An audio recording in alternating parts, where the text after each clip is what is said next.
Kas keegi, sa andsid kindlasti kuulamiseks siin Sandrane, võib-olla kellegile lähedasele, kas keegi ütles ka, et oot, et nüüd sa lähed liiale ja ma nagu hetkeks kujutasin ette, et kui ma paugutaks, siis ma paugutaks juba nii täiega, ma ütleks kõik, mis mul teile öelda on ja that's it. Ütleme nii, et seal oli nagu otsekohesemaid ja ütleks siis jutumärk räigemaid versioone, neid ma ei olegi tegelikult vist mitte kellelegi jaganud, siis ma sain isegi aru, et sellega ma kindlasti stuudiosse ei lähe.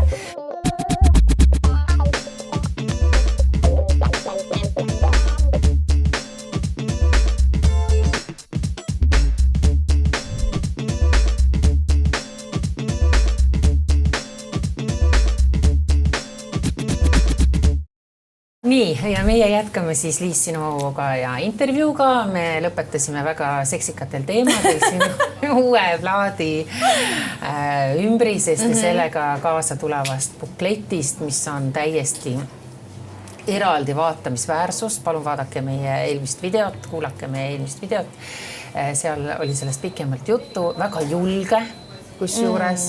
Et ma kohe võib-olla küsikski, et kas sa oled julgemaks muutunud või et varem mulle nagu tundus, et sa nagu hoiad teatud sellist nagu distantsi või teatud oma ruumi või ma ei tea, kas sa ei tahtnud või ei julge plahvatada, on ju, et sa ei tea ju kunagi, kus see maitsekuse ja selline piir läheb, aga nüüd jälle ma tulen selle plaadi juurde, seal, kui te näete Liis, Paukoort on kõik kohad täis ja Kirsid on seal väga seksikalt kuidagi figureerivad, et kas sa oled muutunud? Ma arvan, et inimesena ma olen kindlasti muutunud, et hästi suur muutumine toimub naisena siis, kui sa tegelikult saad emaks, et eelnevalt kõik on väga tore ja ma olen ikka selles suhtes mina, aga vähemalt ma ise tajun, et ma olen hästi palju rohkem kuidagi enesekindlam, eneseteadlikum ja see on ilus tunne, sellepärast, et võib-olla 20. alguses on päris palju sellist nagu segadust, et esiteks nagu kes ma olen ja kuidas siis ma peaks miskit lahendama, mida ma peaks tegema, kas see on õige tee, eks need sellised elulised küsimused, mida meid kõiki nagu valdavad, aga kuidagi see emaks saamine oli ju minu puhul hästi suur soov, see oli minu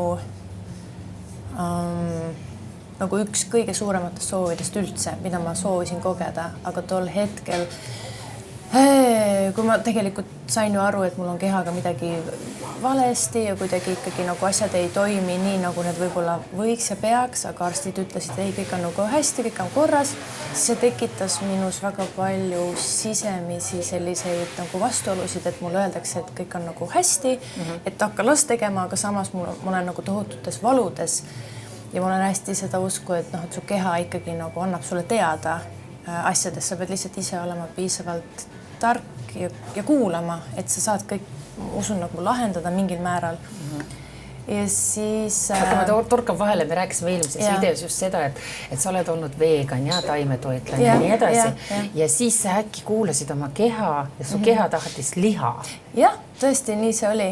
Ja sa hakkasid liha sööma ja jäid lapseootele.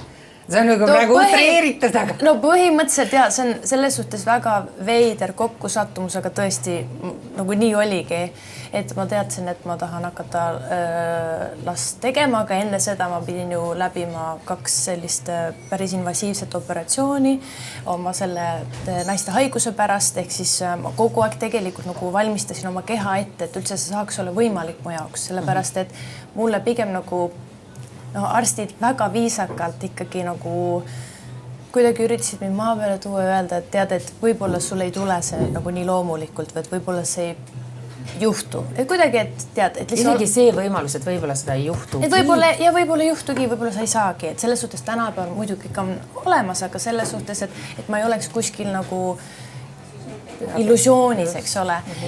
Ja kuidagi see tekitas mus väga suurt hirmu naisena, sest et kuidagi ikkagi nagu väärtustad ennast läbi selle, et kas ma suudan nagu pakkuda nagu seda, mida ma nii väga soovin. Ja siis mul olid endal nagu hästi suured dilemmad ja võib-olla ka nagu muusikaliselt ma tundsin sel hetkel, et ma olin hästi kinni, minus ei voolanud see, ma olin nagu stagnatsioonis. ma ei tahtnud väga muusikat luua, ma tegin absoluutselt kontserte, ma käisin, naeratasin, kõik oli tore, aga tegelikult ma arvan, ma olin natukene ikkagi selline depressiivne, sellepärast et mul oli nagu tervisemure, see naiste mure ja ma ei teadnud, kuidas see nagu laheneb ja see oli minu jaoks lihtsalt nii raske periood. Aga siis tõepoolest ma peale seda operatsiooni siis jäin rasedaks ja siis see oli kõige suurem kingitus üldse, mida ma tegelikult tegin ka iseendale, sellest ma olin hästi tubli enne, et tegin kõik, mis võimalik, kuulasin ainult igast podcast'e, kuidas ma ei tea, mingeid toidulisandeid süüa veel, mis panevad munasarjad veel paremasse kvaliteeti, et ma olin nagu hästi tervisele orienteeritud ja muusika ei olnud võib-olla minu jaoks number 1, et me oleme tegelikult mu manageri Sandraga ka rääkinud sellest, et mingil hetkel minus nagu kadus võib-olla see sära või nagu, et mu fookus oli täiesti kuskil mujal. Jah, ma tegin kõik asjad ära, aga selles suhtes ma ei olnud nagu niivõrd töökas ja võib-olla mul ei olnud sellist tahtejõudu. Aga nüüd see on nagu, ma ei tea, ma olen mingi 100 korda tagasi, et mitmekordselt ja see on ilus tunne, kui sa käid nagu läbi elu sellistes imelikes kohtades, aga lõpp on nagu siis positiivne ja hea ja annab lootust. Ja see ei paistnud üldse sinust välja. Mina, kui ma kerin nagu tagasi, mõtlen, et sa tõesti esinesid, olid esil hästi palju, figureerisid ja alati suu oli naerul ja kuidagi oleks öelnud, et siin midagi muud tiksub, et siis oled sa hea näitleja. Jah, võib-olla, ma ei tea, kas see on nagu näitlemine, et mul on pigem see, et ma jagan oma valu, aga ma jagan teatud inimestega, kellega ma siis soovin seda teha ja see oli niivõrd personaalne teema ka ja kuidagi nüüd mul on hea meel, räägitakse väga avalikult nendest, ma ei tea, kas või IVF-idest või et mingisugustest probleemidest, mis iganes naistel, noortel neiudel võib olla, et kunagi see oli nagu hästi tabu teema, et oled seal kuskil kunstniku villastamise ukse taga, siis kõik naised on seal reas, aga kõigil on nagu nii piinlik, et appi, aga tegelikult nii on ja mul on hea meel, et ma saan nagu nii avatud sellest rääkida ja pigem ma näen, et see annab hästi palju juurde, sest et see kogus, kui palju ma sain kirju teistelt naistelt, et kui paljudel on veel igasuguseid probleeme. Et mul on siis endometroos, aga tegelikult neid naiste probleeme on ju, need on nii palju, et see oli tegelikult ehmatav. Ja minu meelest see on hästi ilus, kui inimesed julgevad olla nagu katki või kuidagi näidata oma nõrku külgi ka, see on hästi inimlik. Ja inimestele see tegelikult meeldib, et sa ei ole lihtsalt mingi ikoon kuskil, keda me vaatame eemalt nagu mingit imeasja ja siis, et tal ei olegi probleeme, tal on kõik suurepärane. Kuule, enne kui me läheme nüüd selle selle ägeda, ma kogu aeg tahaks seda plaati näidata, sest ma olen juba näinud. Ja ta on praegu veel, praegu me siin salvestame natukene ette, aga jah, praegu ta on veel valmimises. Muidu ma oleks ilmselgelt toonud sulle, ma oleks ta katsunud, vaadanud ja kõike saanud teha, aga tõesti praegu ta kuskil teda pressitakse veel seega. Ja kas sa võid öelda, et nüüd see on nagu sinu selline uus paugatus või uus tulemine, et nüüd selles on see energia, millest sa just rääksid, olid vajaka jäänud siin viimased aastad? Vaata, see ongi see, et ma arvan, et Eesti inimeste jaoks, kuna nad ei tea, millega, nüüd nad lõpuks nagu teavad, eks ole, aga tol hetkel nad ei teadnud, neile tunduski, et kõik on hästi ja kõik on ju prima ja kena. Siis võib-olla tõesti minu enda jaoks on hästi suur selline ilus väljaaste. Ma olen nagu pika spagaadi nüüd lõpuks teinud, ma nagu lõpuks maha saanud selle spagaadiga, et kogu sa harjutad, sest et see plaaditee on meil olnud, ma ei tee nalja, ma arvan, et ma ei taha eksida, aga äkki 5 aastat kogu aeg nagu järgmine aasta ja tegelikult ma olen nii tänulik, et ma ei ole teinud mingisugust sellist suvalisemat plaati, et üldjuhul tehakse plaat, käid erinevate produtsentidega kuskil Soomes, Lätis, ma ei tea, Leedus, ma ei tea. Aga sa käisid ka Hollandis? Ei, Hollandi, aga lihtsalt, et üldjuhul tehakse nii, et sa käid hästi palju erinevates sessioonides ja siis pannakse erinevate produtsentidega erinevad lood kokku ja siis kuidagi nagu ehitad selle, aga praegu, mis selle nagu teeb minu jaoks kirjutajana hästi eriliseks, ongi see, et siin on nagu põhimõtteliselt läbivalt 2 inimest, kes on selle loonud, selle on mina ja Clifford, kes on siis nagu terve plaadi produtsent, kui me unustame nüüd ära ühe loo, mis on Jackpot. Et selles suhtes see on nagu, ma olen kunagi sellist asja teinud ja tänapäeval võib-olla väga sellist nagu sümbioosi ei ole ka, et pigem on hästi selline Excel tabel, kuidas, mis saas temaga kokku, sest et tema on üli hea. Praegu me pigem lähtusime sellest, et me usume, et meie koostöö on väga sujuv ja mõnus ja saame kokku ja lihtsalt kirjutame ja vaatame, mis saab. Ja kui ma muidu olen alati läinud stuudiosse, et mul on vaja seda, ma ei tea, mingit raadiolugu või singlit, siis see on ka nagu, sa mõtled teistmoodi, sa mõtled viisidele ka, et kuidas oleks see selline catchy, et inimestele ikkagi meeldiks. Aga nüüd siin oli täielik puhas leht, A4, mitu A4 ja kõik olid lahti ja meie olime need kunstnikud, kes võtsin need pinslik kätte ja lihtsalt käsi kuidagi hakkas voolama ja siis lõpuks ongi. Äkki sul tuli nagu paisu tagant, sealt voolas välja kõik läbielamised, nagu me ju teame, mis siin on toimunud, eks ole, viimaste aastate jooksul, et su loo nimi on ka Karma. Üks lugudest. Ja üks lugudest ja ma kohe huviga kuulasin seda, mida sa seal nüüd siis välja nagu tood. Ma arvan, inimesi väga huvitab see, sest seal sa justkui nagu paljastad selle, et kui vastik sa alustad, mis minu jaoks oli hästi lahe, keele naksutamisega seal. Keelepeks tuleb sealt. Ja siis sa justkui isegi, sa räägid südamest, voolab sul kogu see asi välja, mida sa võib-olla tahaksid öelda, aga see tuleb siis nagu viisina või sõnadena seal nagu jõgi voolab välja, et seda oli huvitav kuulata, et võib-olla sa isegi vastad seal kõigile neile ka küsimustele, mida sa arvad nendest inimestest, kes on kurjad, pahatahtlikud, vastikud, tagarääkijad, õelutsejad, kadedad. Et tuli see sult, selle nagu käivitajaks oli ikkagi see, mida ma võin ausalt öelda, terve Eesti rahvas elas üles siin mingi aeg tagasi enne sinu poja sündi. Et see oli nagu rahvuslik mingisugune katastroof. Oli ju tegelikult, kas ma arvan, sa ise tundsid ka seda enda nagu... No minu jaoks oli täiesti,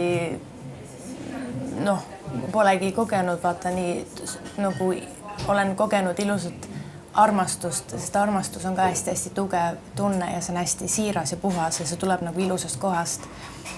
Aga sellist nagu, sellist tunnet ma ei ole mitte kunagi tundnud, et ma olen ka olnud pahane elus ja kuidagi, aga pigem ma olen alati nagu läbi elu olnud pigem see inimene, kes näeb, et kui on see klaas, mis on pool täis või tühi, siis mina näen alati, et on pool täis, ta ei ole kunagi pool tühi, et ma olen selline nagu lootusetu romantik ja võib-olla natukene ka sinisilmne, et ma kuidagi arvan, et inimesed mõtlevad nagu mina, aga paratamatus see ei olegi nii ja võib-olla on tore, et me olemegi kõik erinevad indiviidid ja me kõik mõtlemegi eri moodi. Sa tahad öelda, et sa oled sinisilmne nagu olnud inimeste suhtes? Võib-olla jah, et ma kuidagi nagu loodan alati nagu kõige paremat. Sest ma ei oskagi nagu mõelda, et kuidagi nagu saab sellisel tasemel mõelda välja nagu ilma fakte teadmata valesid ja siis kuidagi nagu esitada seda justkui nagu tõde, aga tegelikult ja siis see, kuidas üritatakse nagu musta valgeks rääkida või kuidagi, et on reaalsus ja siis on mittereaalsus ja nüüd nagu tänapäeva maailmas hakatakse uskuma, et see mittereaalsus on tõde või kuidagi, siis hakkad ise ka nagu mõtlema, oota, mis asja, eks ma ei tea, mul ongi punased juuksed või kas mul ongi mingi brünett, kui sa tead tegelikult nagu sa tead väga hästi, kes sa oled, mis on nagu, mis sa teed nagu, et sa tead iseennast, aga vaata, kui seda juttu, seda kõike on niivõrd palju, siis korraks nagu tekib see ahastus, et kuidas see võimalik on, nagu see ei mahu pähe. Et selles suhtes kindlasti see kogemus andis mulle nagu mul oli väga palju tundeid ja pigem need olid väga nagu kurvad ja nagu depressiivsed tunded. Mul on väga kahju, et ma pidin seda just oma esiklapse ajal nagu tundma. samas inimesena ma olen selline inimene, ma ei saa midagi teha, et ma ei ole nagu mis see revenge nüüd eesti keeles on? See kättemaksuimuline. Ma ei ole nagu kättemaksuimuline, et minu suur probleem on see, et ma saan või üritan alati inimestest aru saada, isegi kui nad on rumalad või ei mõtle täpselt õigesti või kuidagi ei ole nagu päris maailmaga nagu kooskõlas, et siis ma ei suuda nagu olla pahane. See kõik tegi mind lihtsalt, see tegi väga palju haiget, ma olen väga nukker ja väga kurb. Aga kuidagi, ma arvan, et palju lihtsam on elada, kui sa lased mingitest asjadest lahti. Ja ma arvan, et mul ongi lihtne seda öelda, sest et ma tean, et niisugust asja ei juhtunud. Niisugust asja nagu ei juhtuks never ever, sest et esiteks juba see, et ma ei tea, kas mul jään rasedaks ja ma tein kõik, et üldse see saaks nagu toimuda ja see oligi nagu see oli nii sürmaailm, et mina elan mingi munga elu põhimõtteliselt vaatan, et kas nagu kõik oleks piisavalt öko ja et kõik oleks lihtsalt nagu koostisosi vaatasin jumala eest, et ei oleks mitte midagi nagu mürgist või midagi nagu kahjulikku hormoone nagu kahjustav ja siis kuskil käib mingi täielik deluulu jutt. See on nagu... Sellist orkaani sinu elus varem ei ole olnud? Ei, see on nagu uskumatu. Oled sa kõrvalt näinud äkki mingit sellist olukorda, mõelnud, et mina olen näinud, et maailmastaaridel juhtuvad igasugused asjad. No aga sa oledki Eesti mõttes, oledki nii suur staar, et selline pauk, kas sa vahel ei mõelnud või kas sinu manager võib-olla isegi ei hoiatanud, et kuule, et siin võib juhtuda igasuguseid asju, et inimesed... Jaa, aga üldjuhul juhtuvad asjad, mis on nagu päriselt juhtunud või kuidagi nagu asjad, mis ongi tänapäeva reaalsuses või kuidagi reaalmaailmas juhtunud asjad või nagu, aga see oli nagu täielik nagu, ma mõtlen välja, et mul on, ma ei oska nii mõelda reaalselt, see oli lihtsalt väga uskumatu kogemus, mida ma ei soovi mitte kellelegi niisugust asja. Just veel sellisel ajal, aga eks see tegi mind kuidagi nagu päris palju tugevamaks ja kuidagi mina saangi minna magama öösel, ma tean, et mu südametunnistus on puhas ja see on kõige tähtsam. Et mul on nagu, ma lähen eluga edasi, aga mul pigem nagu tekib see küsimus, et kuidas see AI ja kõik see tehisintellekt ja kõik need valeinfo, et kuivõrd hullemaks see saab tegelikult veel minna. No, minu jaoks muidugi tundub, et nagu ei saa, aga nagu mõtleme ette, et kuidas nagu eristada valet õigest, et võib-olla see on nagu see mõttekoht kõigile, et kuidagi aga ma mõtlen, kui käib selline pauk, kuidas käituda üldse või mida teha, ma mõtlen järsku teistele ka kuidagi mingid nõuanded, sest ma kujutan ette, et inimesed kõik ei ole nii tugevad võib-olla kui sina. Mõni murdub totaalselt, läheb katki. Liialdan praegu, mõni sureb ära lihtsalt kurbusesse või sellesse ärevusse või ma ei tea, lõpetab kõik, ma ei taha olla, ma ei taha üldse enam mitte midagi teha, ma tahan kogu sellest asjast eemalduda, kui see on nii vastik. Või siis teine asi, ma ei saa eemalduda, sest näiteks ma olen muusik, see tuleb minu seest, et ma ju tahan laulda, ma tahan esineda, minus on see anne.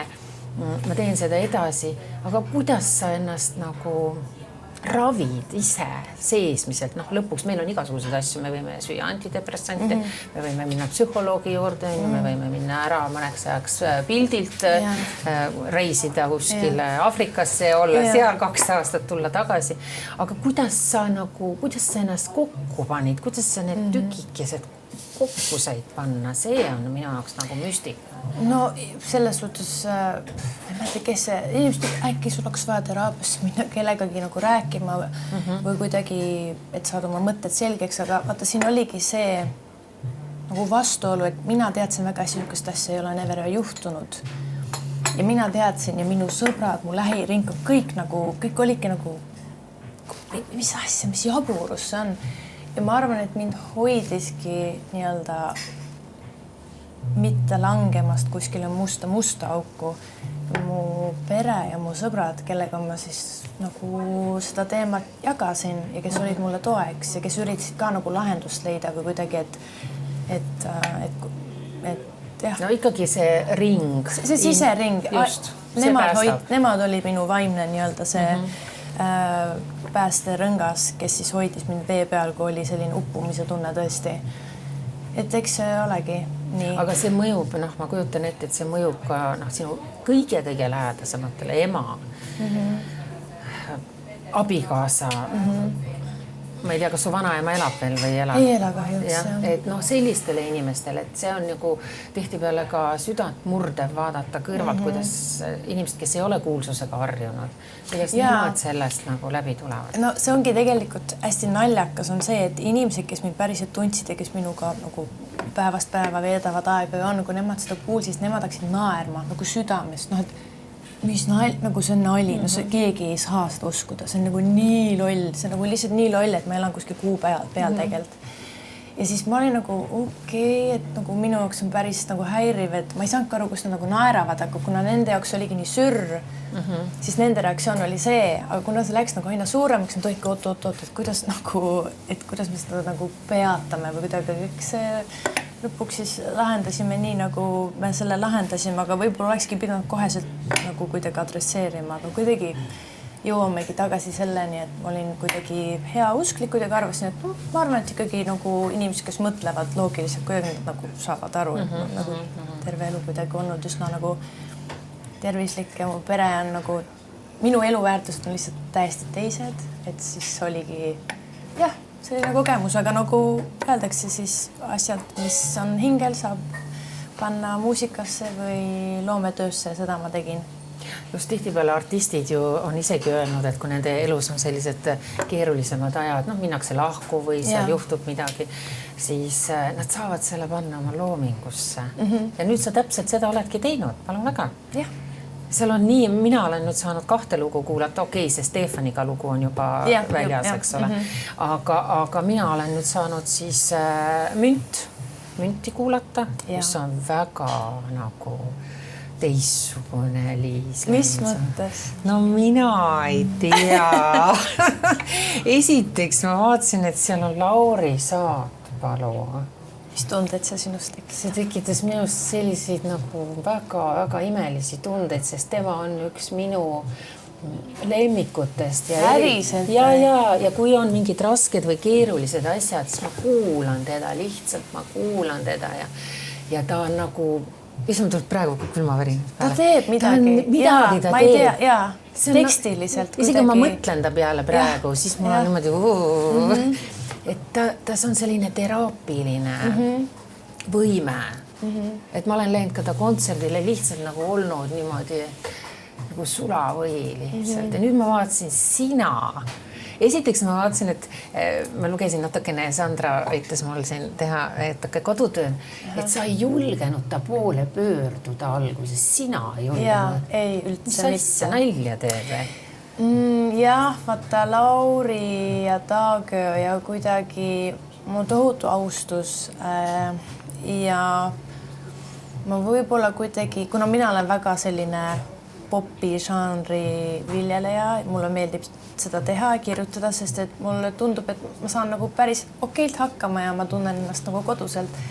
Ehk mulle nagu tekitas hirmu see, et kui ma nüüd tema poole pöördun ja tema on natukene selline nagu pop, aga samas ta teeb mingit etnovärki ja natuke sükest rockikamat, et ma ei olnud kindel, et kuidas ta suhestub selle popi maailmaga. Aga ometi, kui ma seda lugu valmistasin ise kodus nii Tallinnas kitarriga, midagi seal lähmerdasin ja siis see viis tuli, siis ma tegelikult koheselt hakkasin kuulma ühte mees häält. Ja ma ei tee nalja, see oli tema hääl. Mida ma kuulsin. Samal ajal, kui ma laulan oma viisi, tol hetkel veel sõnu ei olnud, siis ma kuulsin, et ta on siin minuga. Aga ma ei julgenud umbes, ma rääkisin sellest Sandrale ja siis ta oli, et see on küll huvitav mõte ja siis mul oli tegelikult üks teine mees ka. Kelle nime sa ei ütle. Ma ei ütle talle. See saab kurvaks praegu. Ta saab kurvaks, jah. Ja üks mees oli veel variant. Aga kuna ma olin nii kinni selles Lauris ja ta oli nii mul juba kuidagi pähe suutnud ennast istutada, siis ma tegin selle kõne ja siis mul oligi Clifford, produtsent oli kõrval ja ma olin täiesti higine. Ma olin niimoodi, et ma olin täiesti niimoodi, kuidas ma nüüd talle helistan, mis ma ütlen. ja siis lõpuks me aga helistasin. räägi meenutusele, kuidas see... Olimegi muideks siin samas majas. Ja ma tean, et siin üleval on mingi stuudio. Ja siin me tegime plaati siis Amsterdamis kui ka siin. Nii. Ja siis me hakkasime just lõunale minema ja ma olin saanud ta numbri ja siis oligi see hetk, et helista. Ma üldse ei tahtnud, ma olin nagu väike tita, vaata, kes nagu ei taha jõuluvanale. Helistada. Ei, sest et see on nagu see koht ikkagi, see on, mina tean, mis minu peas toimub ja ma tean, mis see nagu jutt on, mida ma soovin talle rääkida ja ma tõesti arvan, et alati on nagu otse on palju lihtsam rääkida kui see, et keegi kolmas Ühesõnaga, sa mõtlesid, et sa tinistad ta ära. Ja siis ma helistasin talle ja ma kõndisingi siin tänaval, me läksime Rotermanni poole ja ta võttis vastu ja ta ei teadnud ju, mis mu number või kes see nagu helistab, no nii, kes see helistab ja siis ma rääkisin ära, palusin juba vabandust, tere, ma olen Liis Lemsalu, ma nii vabandust, ma segan sind või kuidagi ja siis ta oli kuidagi vist ehmunud natuke selles kõnes, sest et ta ütles tere, aga ma nagu tundsin, et ta oli ka nagu šokis. Nagu, et kus sa mu numbri said, miks sa mulle helistad? Nii. Ja siis ma seletasin talle selle ära. Võib-olla ma seda ei rääkinud, et ma juba kuulsin ta häält oma peas, kui ma seda laulu tegin, aga ma ütlesin, et tõesti, et nii on, ma saadan sulle loo. Aga ma lõpetasin selle kõnega nii, et ma ei taha kunagi, et jääks see tunne, et sa ei tohi mulle ei öelda. Et ma tahan alati, et sa teed seda oma heast tahtest, et sa tõesti sul on see soov ja ma ütlesin talle ka, et kui sul ei ole seda tunnet selle looga, siis sa ära karda, nagu lihtsalt ütle ei ja kõik on väga hästi, et ma lihtsalt mõtlesin, et sa olid mu kõige esimene mees, kes mul tuli hästi, oi, no mina ei karda küll ei öelda või midagi, et ta tegelikult väga naljakas ka, siis ta kohe hakkas seal nalja viskamas, ma sain aru, et temaga saab ka humoorikas olla ja siis ma saatsin demo ja siis ta ütles, et ta on nõus. Ja see on imeilus lugu. See on tõesti südamlik lugu. Seal on paar inimest on hakanud isegi nutma, kui nad seda on kuulanud. Ja see ongi see muusika ilu minu meelest, et mina ei tea ju, mis kohad neid nutma on ajanud, mis täpsed partiid. Aga ju siis neil on endal mingisugune seos tekkinud ja see on lihtsalt üks kõige parematest tunnetest üldse, kui muusika suudab sind nii väga puudutada. Ja see oli ka tegelikult meie esialgne soov, et me ei tahtnud kirjutada, et me nagu omavahelisest armuloos, sest et meil on päris suur see vanuse vahe ja võib-olla see ei oleks niivõrd hästi seda kokku nagu mänginud, et mina tegin siis esialgse teksti ja siis tema tegi teised muudatused ja siis lõpuks tuli kokku selline hübriid, ma ütleks. Aga noh, tal on suurepärased vapustavad ideed, et ma kindlasti ei küündi sellisele tasemele, et oligi see kild, mis oli puudu tegelikult, et see lugu saaks täiuslikuks. See oli fantastiline pööre ikkagi. Seda, ma poleks mitte kunagi teid kahte kokku pannud. Et sellega sa suudad nagu üllatada küll kindlasti nüüd oma fänne. Tore. Ja võib-olla just saada ka uusi inimesi. Võib-olla. Aga ma tuleks selle Karma juurde veel korraks tagasi, mis oli ka nagu selline nagu ja Karma teema on sul seal plaadi selles, nagu ma just ütlesin, see on lausa nagu selline story siis, sööd seda Karma torti sööd seal nagu. Kas sul tekib selline tunne, et nüüd kui ma teen selle loo, ma nagu just annan endast kõik ja ütlen välja, mis ma mõtlen.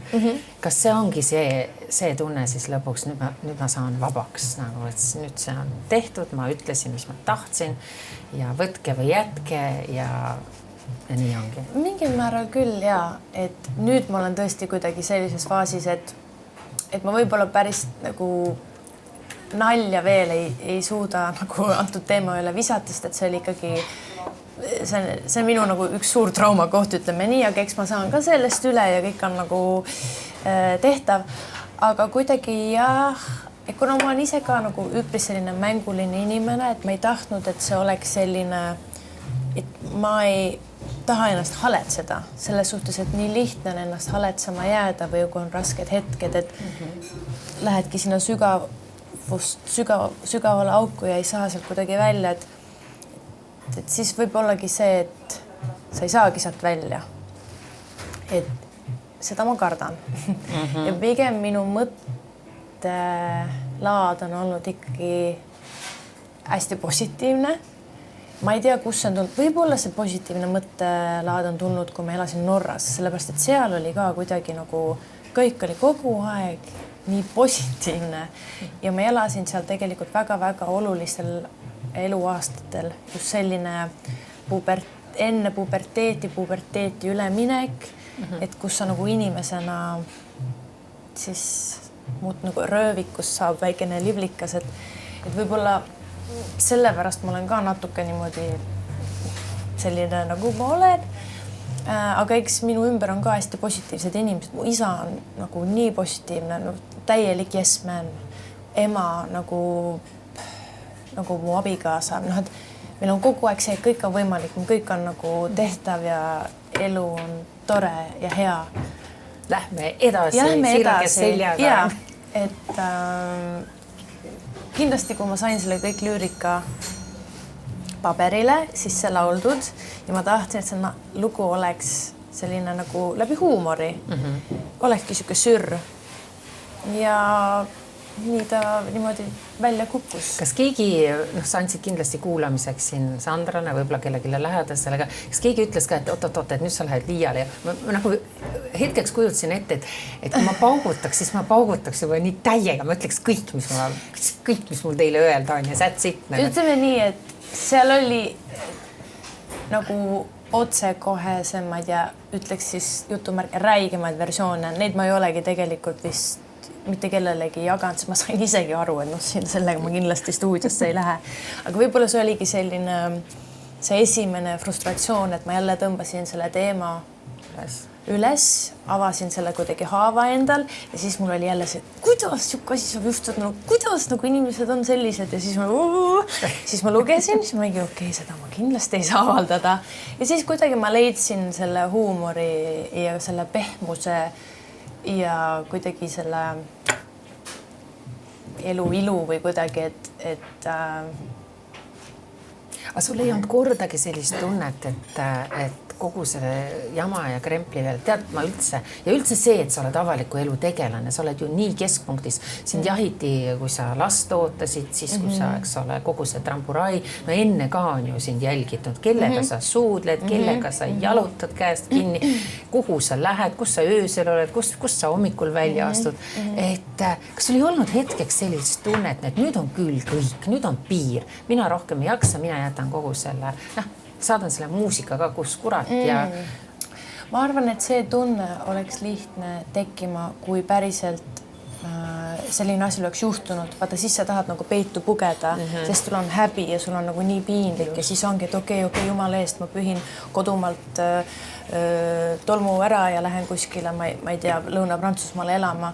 Aga minus oli ikkagi nagu see südikus, et nagu siukest asja ei ole juhtunud, et nagu kuidas siuke asi üldse saab juhtuda inimesega. Mul oli nagu pigem see küsimus ja selles suhtes ma olen ikkagi nagu võitleja, et mulle ei meeldi nagu ebaõiglus, mulle ei meeldi, kui see juhtub minu nagu tuttavate või nagu perega, et võiks ikkagi asjad nagu olla balansis, nagu päris asjad. Ühesõnaga, sa läksid ikka oma õiguste eest võitlema. Jah, sellepärast, et nagu tõde oli midagi muud ja siis see tundus lihtsalt nii sürr, et miks ma peaks nüüd ära kaduma.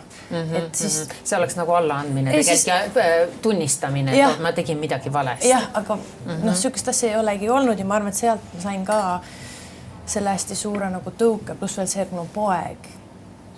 Ja ma nagu tahtsin ka tema eest võidelda, et mis jaburus see oli nagu, täitsa nagu närve jääb, kui nagu aus olla. Aga see ei ole sellel kuulsusele ja sellel nagu tuntusel, kas see ei ole vähem mõelnud, et sellel on nii kõrge hind? No vaata, minul on tegelikult enne ju olnud täitsa, ongi olnud nagu päris elu, kõik on normaalne ja tore. Et ei ole nagu nii, selle hetke puhul oli tõesti see tunne nagu, et natukene, vaat siin läheb ka minu piir nagu, et ma nüüd nii selline sinisilm ikkagi ka nagu ei saa lõpuni olla või ma ei saa nii andestav olla, aga kuidagi lõpuks ikkagi kuidagi protsessid need tunded ära ja siis tead. sul võiks, kindlasti tulebki mingi hetk, ma arvan, et kõik see laandub, nüüd sa tuled uute asjadega välja ja kõik, siis võib-olla hiljem, aastaid hiljem sa mõtled, et see kõik on isegi sellised vastukäimised, et see on järsku kingitus hoopis. No ma ei taha öelda, see on nii õudne asi, et kas see saab kingitus olla, aga selles mõttes kogemus. Ja. Et selles kingitus on kindlasti see, kui palju ma olen veel rohkem arenenud ja ma arvan, et ma olen väga palju parem inimene, kui ma olin veel kunagi aastaid tagasi. Enne sa olid lihtsalt õudne inimene, nüüd on normaalne. Et kuidagi lihtsalt just elu ongi ilus, sest et inimene kasvab, et ma ei ole enam see, kes ma olin 18-aastasena või 16-aastasena. Kuule, sa saad, meil tuleb saade hiljem välja, 33. Jaa, 33 ja appi hakka nutma. Liis hakkas nutma 33. Ei, et tegelikult see on hästi suur väärtus ka, et saada vananeda ja kuidagi vananeda saab igat moodi ja tahaks seda teha nii, et elu on ilus ja kõik oleks väärikas ja aus ja ehe ja et ma hoolisin enda eest ja ma saan pikalt siin elada, oma last näha, oma tegusi tegemas, et see on nagu see, mis mind omakorda nüüd veel käivitab, et see on nii ilus asi, mida ma siis nüüd saan kogeda läbi oma lapse ja see teeb mind õnnelikuks. Me natuke enne, kui saade algas, me ikkagi rääkisime sel teemal, kas äkki veel lapsi? Jah. Ja, kas? Ja. Mitu last, 2-3. Nii palju, kui tuleb. Ma arvan, et 2 oleks ilus. Rohkem ma ei tea, kas ma jõuan kanda nii palju. Aga ei tea, vaata, elu teeb omad korrektuurid ja võib-olla üldse kunagi hakkame kõik, ma ei tea, kui vanad lapsi saama. Ja, tänapäeval on normaalne, 50-aastased ka sünnitavad siin, et ära ütle ei. Sul võib tulla mingi hetk lihtsalt selline tohutu soov või mingisugune käib ära mingi laks ja ongi lõps, pliks ja plaks. Et mõtlen, et no okei, kui ma küsiks sellist asja, et mille üle sa kõige rohkem oma elus uhkust tunned, unusta nüüd laps ära. Noh, see on kõikide naistel nagu kõige suurem, eks ole, minu perekond alati öeldakse need klassikalised sõnad laps ja kõik, aga on sul mingi selline asi, kui sa mõtled, 33 on ikkagi selline teatud verstapost elus, et sa natukene juba sel ajal, vaata varem nagu ei mõtle nii palju, et ei mõtle, jah. On ju? Ja siis mingi juba tuleb selline väike. Sa hakkad aru saama, et ajal on päriselt väärtus ja see on ainuke asi, mida sa siis ei saa tagasi. Et see ongi kõige ilusam kingitus ja minu meelest või vähemalt see, mida ma sooviks, on see, et ma suudan seda siis panna õigetesse kohtadesse, et ma saan seda jagada inimestega, kellega ma tõesti seda soovin jagada. Et mitte keegi teine ei saa seda minult ära võtta kuidagi inetult või halvasti. Ja selles suhtes tore on vananeda. Okei, kuidas sa kavatsed seda teha? Ägedalt. Ma ei tea, issa ma olen täitsa umbluud, aga... Kas sa kardad ka midagi sellise vananemise juures? Tihtipeale nagu naised kardavad rohkem võib-olla, kui mõtlevad rohkem selle peale, kui ei ole sellist. Ei ole veel jõudnud sinna. No ei jaksagi laval kepsutada niimoodi, vaata, mis sa oled ju tantsid laval, teed igasuguseid piruette seal ja oled väga seksikas ja väga äge, no ma ei mõtle, et 43-aastane võib ka väga seksikas olla ja 53-aastane tänapäeval ja kõik asjad on võimalikud ja kõik on võimalikud. Aga lähme natuke 10 aastat tagasi, siis mõtleme 23. Kui sa mõtled ennast 23-aastasena, kas see nagu sellele liisile nagu mõeldes mõtled, et et ollalla, et võib-olla seal oleks võinud midagi teistmoodi olla või? Ma olen pigem alati olnud selline mõistlik inimene. Ma tahaks öelda, et mu ema on ka alati öelnud, et kui ma olin noor, siis ma olin pigem selline nagu vana inimene. Ma ei tea, kas see on nüüd kompliment või mitte, aga ma olin natuke siuke väike vana inimene, et mulle meeldis istuda vanemate inimestega ja nende juttu kuulata pealt. Ja siis ma istusingi ise 10-aastane. No mida nemad räägivad, aga ometi ma ei läinud kunagi ära. Mulle meeldis olla osa nende vestlusest võib-olla ma ise väga palju ei öelnudki, aga ma tundsin ennast hästi selles seltskonnas ja need tead vanemate inimeste naljad, natuke siuksed, mis ta nüüd ütles, kas see oli siivuti või ei olnud? Vahemõttelised. Ja kuidagi nagu üritasin aru saada, mis nali see oli, kõik nii kõvasti naeravad, ma ju ei saa mitte midagi aru, aga noh, küll ma pärast pole mõtlen välja, et ma olen tegelikult päris palju aega veetnud ka just vanemate nagu daamidega, ma isegi ütleks, et mu vanaema ikkagi mingil hetkel kasvatus mu üles ja siis mul oli üks tädi Juta, kes siis Tallinnas ka, kui ema ja isa oli kuskil ära, siis tädi Juta ikkagi õpetas mulle kombeid ja tema oli ikkagi selline kombekas daam. Ta oli ikkagi super, nii on nii on naa, nii me ei tee. Et, ja tegelikult mulle vist meeldis see. Tundsin ennast kuidagi hoituna ja mõnusalt. Aga vanematel aega sinu jaoks ikkagi oli, on ju? No selles suhtes niivõrd-kuivõrd, sest ema oli just 20, isa oli 19. Oh my God. Et see on ikka, jah. Et noorte vanemad. No ma ikka väga noorte laps ja sellepärast ma tunnen ka, et mu vanemad on ikkagi nagu sõbrad mulle ka ja sellepärast võib-olla ka mul on nagu ajukeemia on väga terve, et võib-olla jah, nad tegid ka mingit vigu, ei olnud olemas või nii, aga kuidagi meie omavaheline suhtlus on olnud alati väga selge ja kuidagi väga siiras ja aus. Me oleme alati nagu päriselt asjadest rääkinud ja arutanud, et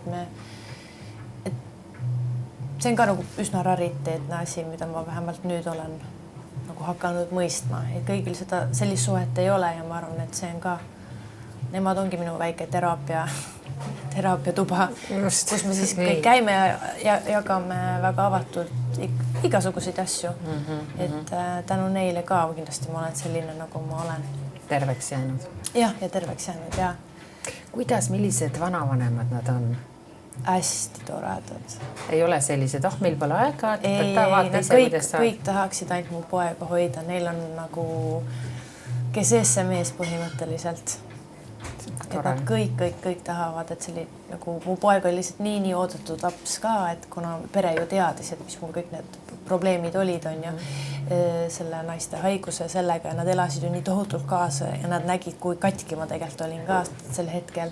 Ja siis, kui ta ju tuli ja siis, kui see oli saigi nagu päriseks, siis kõigil oli halleluuja, et nüüd ongi nii ja ta on nii kihvt laps ka ja siuke hästi vahva ja hästi nagu humoorikas. Aga ma arvan, et nüüd jõudes küsimuse juurde tagasi appi, me oleme 20 minutit selle ühel teemal jahunud, siis ma arvan, et päriselt praegu see hetke, ma ei tohi oma last nimetada, eks ole, suureks elusaavutuseks, ongi võib-olla see, et ma olen leidnud endale hästi hea, toreda, armastav abikaasa. Et see on ka nagu ilu, kui sa kuidagi põrkad kokku siis selle inimesega, kellega sul on nii tore ja nii hea. Et eks me ikka naistena vaata, sa otsid seda õiget ja sa kunagi ei teagi, millal ta siis tuleb või ei tule või noh. Et mul on selle üle hästi.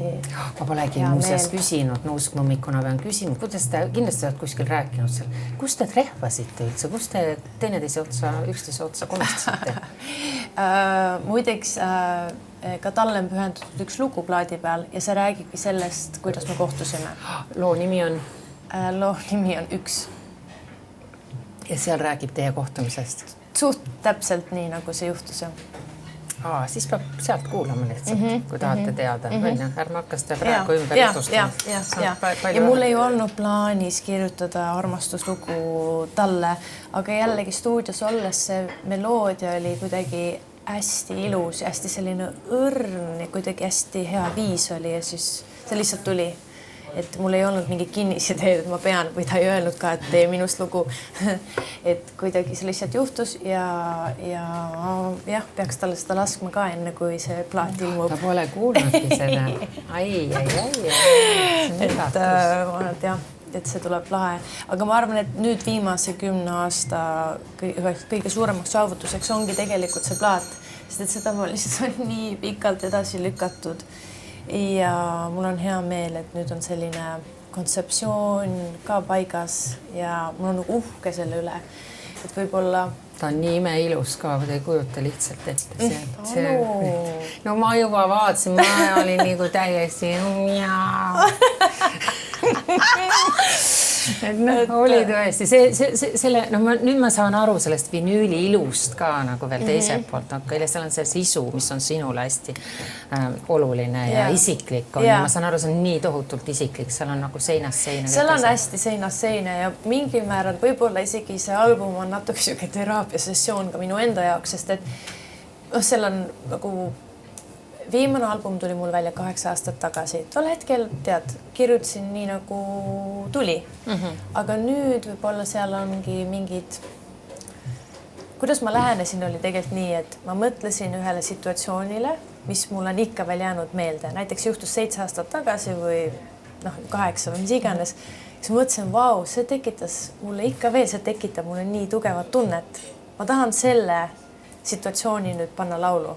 Et väga palju on seal laule nagu minu nagu elust. Mõned lood on lihtsalt siuksed mängulised ka, et kõik ei ole sellise suure alltekstiga, aga lihtsalt see teeb selle kõik nagu nii palju erilisemaks ja isiklikumaks ja ma ei olegi tegelikult nii isiklik võib-olla eales olnud. Vau. Ja. Ja kuna see plaat on nii ilus, siis seda tasub lihtsalt osta endale laua peale lihtsalt ja siis vahel veel lapad. Ühesõnaga, ma arvan, et selle läheb super hästi, sellepärast, et seal on kõik asjad on nagu nii paigas, kui võib olla ja siis võibki öelda, et võib-olla kaua tehtud kaunikene, et vahel tasubki. Ja ma olen tegelikult tänulik nii loll, kui see ka ei või kõlada. Ma olen tänulik kõikide nende kogemuste ees, sellepärast, et lõppude lõpuks ma olen siin tänu kõikide nende asjade, mis minuga on juhtunud. On need siis kas kurvad või õnnelikud, siis see ikkagi lõpuks formuleerib minu kui artisti, kui mind kui emana, mind kui inimesena. Ja selle suhtes on nagu mingil määral ikkagi kõik hea lõpp hea, kõik hea, et kõik on nagu ikkagi positiivne, et ma on ikkagi sama positiivne, mul on elujõud, mul on nagu siht silme ees ja see on nii tervendav tunne, kui sa oled tulnud ja käinud läbi mingisuguse sellise pimeduse. Et mul on väga hea meel ja ma väga tegelikult tahakski teada, et kuidas inimesed seda kuulavad, sest et ilmselgelt ma olen näiteks lasknud oma sõbrannadele seda albumit ka ja kuidagi eks ikka minuga on mingisugune eelarvamus, et see on nagu see tuleb selline, see on umbes selline, et ta teeb umbes nii. Aga nüüd ma tahtsingi selle suure boksikinda panna kätte ja lihtsalt läbi seina taguda, et ei, vaata, minus on nagu tohutult palju külgi ja ma tahtsingi seda näidata ja mingil määral, kuna ma olen niivõrd pikalt ka areenil nüüd olnud, siis näiteks suurte artistide või uute bändidega uued koosseisud, kes tulevad, neil on hästi lihtne tulla ja nagu inimesi šokeerida või kuidagi, vau, milline värske hingamine, sest et neid ei olnudki ja see kõik ongi värske, sest et see on alles, ma ei tea, paar kuud nagu koos olnud. Aga minuga on see nagu selles suhtes raske, sest et on nii suur identiteet tekkinud, milline ma olen, millist muusikat ma teen, milline on see minu vibe. Ja nüüd vähemalt mulle endale tundub, et ikkagi ma olen selle seina nagu täitsa maha peksnud ja ennast ka nagu avanud ja natuke on ka hirmus absoluutselt, aga samas endal on nii põnev. Ma näen, ühesõnaga tuli ja põrutas ja näitas ja võtke või jätke. Ja võtke või jätke, et selles suhtes, kas sulle maitseb see roog, mida ma sulle pakun, või ei maitse, ega sellel ei olegi enam vahet, sest et mina olen oma töö teinud, mina kui see kanal, muusikakanal, et looming ongi lahe. Väga lihtne muidugi näpuga leida mingi kohti, mis on valesti tehtud siin, see on igav, see on nii, aga tead, ma lasen sellest lihtsalt lahti ja see nagu nii nagu ta on. Ehk siis à la carte. Menü fantastiline idee muidugi, ei tea, kust kanalist see kõik tuli. See tuli läbi selle vanaema ja ema ja selle, et ma kogu aeg tegelikult teen retsepte ja jagan neid oma jälgijatega Instagramis ja siis mul tuleb mingi 100 kirja. Anna retsepti, tee seda, anna, tee video ja siis ma olen nii laisk, ma ei jaksa neid retsepte panna neile kokku. Tegelikult ma peaks ennast kokku võtma. ja kuidagi läbi selle ma mõtlesin, vau, ma olen ka nagu selline inimkelner, kogu aeg pean teenindama inimesi, kogu aeg olema nagu meele järgi või kuidagi nagu kogu aeg olema see šikk ja kuidagi välja peetud ja selles nagu plaadirestoranis a la carte, seal ma olen ka šikk ja välja peetud, aga seal ma üllatangi kuulajat sellega, et need road ei ole siis, need on väga seinast seina, et sa tegelikult ei tea, kui sa paned skip või järgmine lugu, sa tegelikult ei tea, mis järgmisena tuleb, sellepärast, et seal ei ole, ükski lugu põhimõtteliselt ei kordu, seal on nagu, see on lihtsalt, see on niisugune kontsept, mis mul endal peas oli. Erinevad toidud, eelroop, pearoop, magustoit ja nii edasi. Ja ma loodan, et kui sa leiad endale ühe pala, mis sulle maitseb, siis mul on juba super hea meel. Ja kui ei leia, siis vähemalt ma tean. Siis mine mets. Siis vähemalt mina tegin oma töö ära ja nii on. Aitäh sulle, kallikene, ja tõesti palju õnne ja tore, et sa oled elus. See on kõige tähtsam. Kuule, muidugi. Ja rõõsa ja rosa ja täis energiat ja näha on, et sa oled väga terve. Aitäh vanematele. See on, mu kõige alus tuleb välja. Meil on ka siuke teraapiasessioon praegu. Jaa, meil on täielik selline. Ma tahaks sinu käest ka asju küsida. Ei, aga täna ei. Ei, ma tahaks. Muideks tead, ma kuulsin raadiost ühte sinu vana intekat. Ma sõitsin maalt tagasi ja sa olid Vikerraadios. Sa rääkisid jõle hästi. See oli super intekas. Ma täitsa nagu... Jäin isegi kuulama. Ma jäin kuulama, see tohutu pikk. Okei, aitäh sulle. Aga palju õnne, me peame ikkagi sümboolselt koos. Palju õnne. Klaas kilist.